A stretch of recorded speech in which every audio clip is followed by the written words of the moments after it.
C'est-à-dire que je pense qu'un jour il a déclaré, je ne peux pas le citer très exactement, mais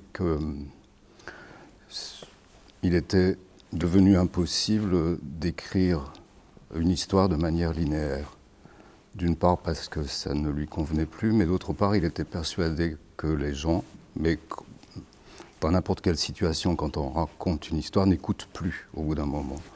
Donc il s'est dit qu'il fallait revenir à une écriture beaucoup plus fragmentée, qui soit pleine de surprises, pleine de rebonds, et qui, en même temps, il s'est posé beaucoup de questions sur qu'est-ce qu'il pouvait prendre comme exemple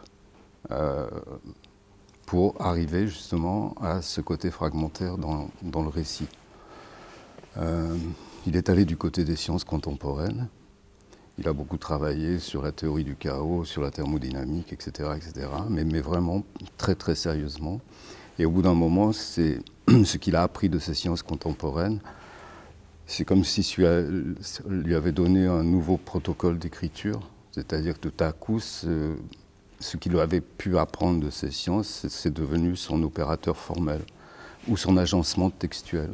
Ce qui fait que, par exemple, quand on monte Le Temps et la Chambre, si on ne suit pas trop précisément les chemins qu'il a pu parcourir pour écrire, alors on ne comprend pas pourquoi la pièce elle est en deux parties, pourquoi ces deux parties sont si différentes, si presque opposées. Mais si on a travaillé un peu de thermodynamique, on sait ce que c'est qu'une structure dissipative, par exemple, on peut passer d'une partie à l'autre. Voilà. Enfin, bon, là j'exagère, mais en fait, c'est très concrètement ça, quoi. Donc quand on est dans le fragment, la tradition du jeu, en France en particulier, c'est la continuité psychologique. Alors on joue Hedda Gabler et puis on sait qu'elle a eu un problème avec son papa, qu'elle est méchante, etc., etc., etc., tout ce qu'on veut, quoi. Et donc ça, c'est de la continuité psychologique. Or, quand on joue des fragments, il est absolument impossible de s'en tenir justement à une unité psychologique qui serait construite du début à la fin. Donc, ça demande aux acteurs d'être beaucoup plus... Alors, Strauss a beaucoup parlé de ça, de l'instant, d'être dans une dramaturgie de l'instant.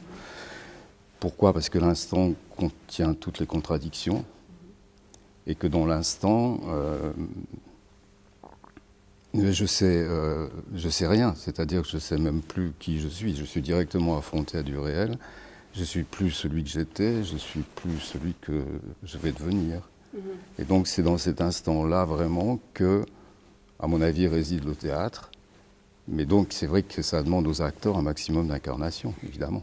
Parce qu'on n'est pas dans le voyage linéaire d'une continuité psychologique, en gros.